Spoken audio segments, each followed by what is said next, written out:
di MPR ketika ada pemilihan wakil presiden dari Ibu Megawati yang baru saja menggulingkan Bapak Gus Dur.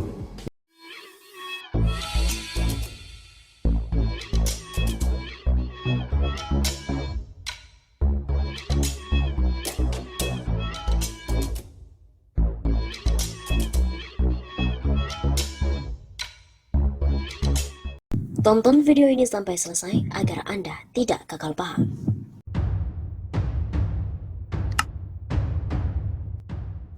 Terungkap mantan jubir mengatakan bahwa Megawati gulingkan Gus Dur.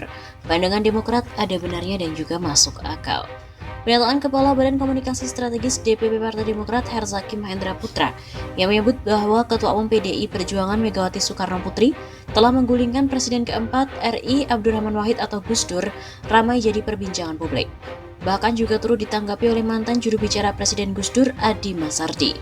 Dalam perbincangan di kanal YouTube Hersubeno Point, Adi Masardi menilai apa yang disampaikan Herzaki ada benarnya dan masuk akal secara politik saat itu.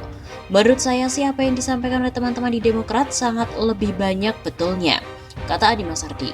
Adi juga merasa yakin bahwa kader Partai Demokrat pasti sudah mendapatkan informasi dari Ketua Majelis Tinggi Demokrat Susilo Bambang Yudhoyono atau SBY tentang peristiwa pergantian Gus Dur ke Megawati. Apalagi SBY juga terlibat langsung dalam proses pergantian itu. Saat itu SBY menjabat sebagai Menko Polhukam. SBY sambung Adi juga mendapat perintah dari Gus Dur untuk mengatasi krisis politik. Setelah dianggap gagal menjalankan tugas, posisi politik SBY mulai dipertanyakan. Saya tidak tahu setelah itu Pak SBY kemana, tapi pasti beliau sebagai Menko Polhukam mengamati situasi itu. Ketika beliau tidak berani mengambil keputusan menyikapi rencana kudeta konstitusional terhadap Gus Dur itu, pasti juga melihat ada persoalan, ada hal-hal yang berat dan tidak bisa diatasi, begitu sambungnya. Sementara jika melihat peta politik saat itu, Adi Masardi mengurai bahwa PDIP merupakan partai pemenang pemilu, disusul oleh Golkar dan juga fraksi ABRI. Artinya PDIP adalah kekuatan terbesar di parlemen.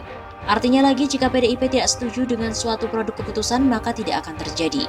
Sampai di situ mungkin pandangan dari Demokrat tuh bahwa Megawati ikut terlibat menjadi masuk akal.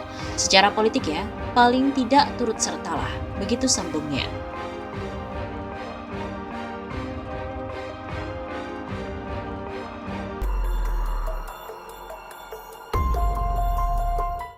Membongkar 20 tahun pemakzulan Gus Dur. Peranan Megawati begitu penting dan sulit sekali untuk dibantah. Pemakzulan Presiden ke-6 RI Gus Dur sulit dilepaskan dari peranan Megawati Soekarno Putri, di mana kala itu ia menjabat sebagai wakil presiden. Bahkan, peranan Megawati sangat penting waktu itu. Begitu simpulan dari pendiri lembaga survei Polmark Indonesia, EF Saifullah Fatah saat menjadi narasumber dalam serial diskusi memperingati 20 tahun pemakzulan Gus Dur, Siapa Sang Dalang, di mana disiarkan secara live streaming melalui YouTube Refli Harun Channel pada Kamis malam 22 Juli. Peranan Mbak Mega itu begitu penting tentu. Sulit sekali membantah soal itu, baik secara logis maupun secara faktual. EF merekam ada hubungan yang unik antara Gus Dur dan Megawati sejak awal kepemimpinan mereka berdua. Hubungan unik tersebut tampaknya juga belum tuntas hingga Gus Dur dimakzulkan pada 23 Juli 2001. Harus diakui bahwa ada sesuatu yang tidak selesai di dalam hubungan itu. Jadi semacam benci tapi rindu, itu terpelihara terus, dan menurut saya itu menjadi faktor yang sangat penting yang harus kita hitung. EF menilai hubungan Gus Dur dan Megawati dipacu oleh kekesalan PDI Perjuangan sebagai partai pemenang pemilu tahun 1999, tapi di satu sisi Megawati tidak menjadi presiden RI. Perasaan bahwa seharusnya mereka yang jadi pemenang politik dan Mbak Mega jadi presiden itu masih terpelihara. Turut hadir saat itu sebagai narasumber dalam diskusi tersebut antara lain Menko Perekonomian era Presiden Gus Dur Rizal Ramli, mantan juru bicara Presiden Gus Dur Adi Masardi dan wartawan senior Teguh Santosa. Kemudian Ketua Pansus Bulogget DPR Bahtiar Kamsyah, politik senior PBB MS Kaban, politikus senior Fuad Bawazir dan sebagai moderator pakar hukum tata negara Refli Harun. Adi Masardi selaku juru bicara era Presiden Gus Dur juga meluruskan sejarah. Gus Dur bukan dilangsarkan karena dekrit tapi murni konflik presiden dan wakilnya. Presiden Abdurrahman Wahid atau Gus Dur dilangsarkan bukan karena terbitkan dekrit melainkan situasi politik yang memang sedang tidak baik. Hal tersebut disampaikan oleh juru bicara Gus Dur saat itu Edi Masardi dalam dialog bertajuk 20 tahun pemakzulan Gus Dur, Siapa Sang Dalang, di mana disiarkan langsung di akun YouTube Refli Harun pada Kamis 22 Juli. Karena dekret itu merupakan respon, tapi ini 100% pertarungan politik antara presiden dan wakil presiden memanfaatkan situasi kritis di parlemen, kata Adi, dikutip dari kantor berita politik RMOL. Adi juga menyampaikan bahwa di balik lengsernya Gus Dur pada 23 Juli 2001 yang lalu, ada hikmah yang bisa dijadikan pelajaran penting bagi perjalanan bangsa Indonesia, yakni setiap masalah harus diselesaikan dalam waktu yang cepat. Persoalan krusial pemerintah ini kalau diselesaikan dengan cepat, akan cepat juga selesai. Kemudian akan ada agenda baru, tanggung jawab baru oleh pemerintah baru. Waktu itu kan setelah Gus Dur selesai, pemerintah diserahkan pada Megawati. Terserah rakyat nanti memilih apakah lebih baik atau lebih buruk. Bagi koordinator Gerakan Indonesia Bersih ini, sejarah yang telah berjalan selama 20 tahun itu penting untuk diluruskan.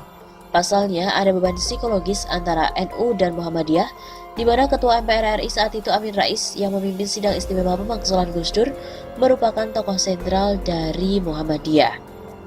Beban psikologis kalangan Nahdliyin kepada Muhammadiyah itu harus selesai karena bukan Pak Amin yang berseteru dengan Gus Dur. Ini situasi politik memang mengharuskan seperti itu. Selain itu, Teguh Santoso juga mengatakan bahwa prestasi ekonomi era Gus Dur tertutup hiruk-pikuk politik. Pemerintahan Indonesia era Presiden Gus Dur dianggap membuat istana menjadi bisa untuk disentuh. Demikian kesimpulan wartawan senior Teguh Santoso yang menjadi saksi meliput proses pemakzulan Gus Dur pada 23 Juli 2001 lalu atau tepatnya 20 tahun yang lalu. Teguh menyampaikan hal itu saat menjadi salah satu narasumber di acara yang dipandu pakar hukum tata negara Refli Harun bertajuk 20 tahun pemakzulan Gus Dur, Siapa Sang Dalang, di mana disiarkan langsung di akun YouTube Refli Harun Kamis malam 22 Juli. Teguh Santoso yang saat ini menjadi CEO kantor berita politik RMOL didaulat untuk menceritakan pengalamannya melakukan reportase pada saat pemakzulan Gus Dur tersebut. Teguh juga merefleksikan apa yang telah terjadi selama era Gus Dur dan refleksi Teguh di era Gus Dur secara politik terjadi sebuah proses yang mesti dipelajari sampai hari ini.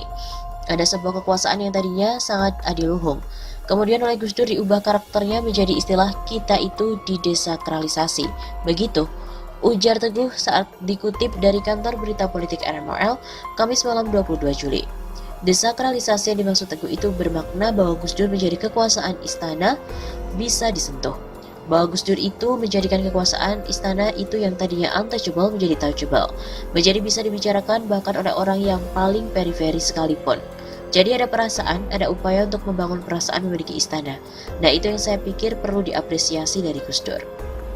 Sedangkan di sisi ekonomi masih kata Teguh, banyak capaian-capaian di era Gus Dur yang terjadi.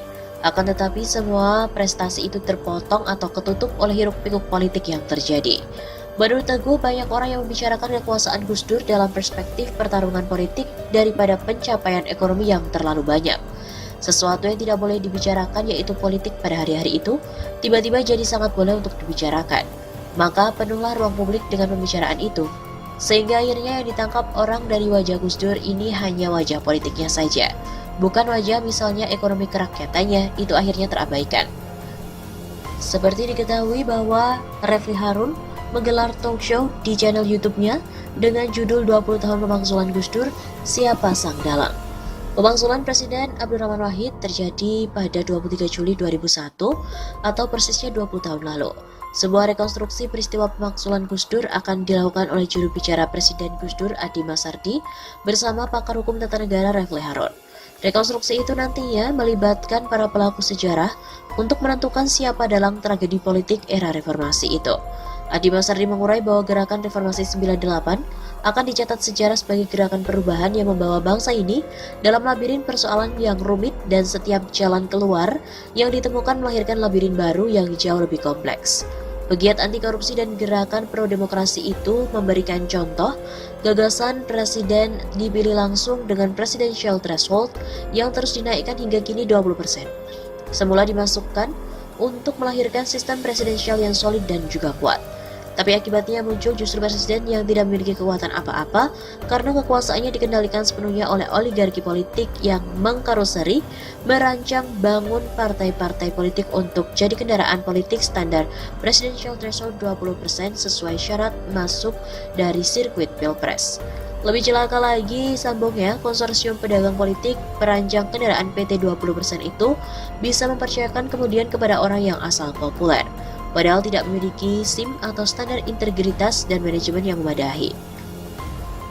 Akibatnya, ketika dia atau presiden benar-benar menjalankan kekuasaan pemerintahan, banyak rambu-rambu yang dilanggar, menabrak pos-pos kesejahteraan rakyat dan portal membatas area rakyat miskin. Tentu saja menimbulkan banyak korban, persis seperti terjadi saat ini. Urainya kepada redaksi Kamis 22 Juli. Selain Nadiem Makarim dalam pencarian dalam pemakzulan Gus Dur itu, Refli juga mengajak sejumlah tokoh yang terlibat secara aktif di panggung politik tahun 2000-an. Mereka adalah Rizal Ramli, ekonom yang dipercaya oleh Gus Dur mengendalikan jalan ekonomi pemerintahan, Latu Bahtiar Hamsyah, ketua Pansus Blok G DPR yang dianggap pencetus pelengseran Gus Dur. Dari kubu oposisi parlemen masih ada tokoh Fuad Bawazir dan MS Kaban.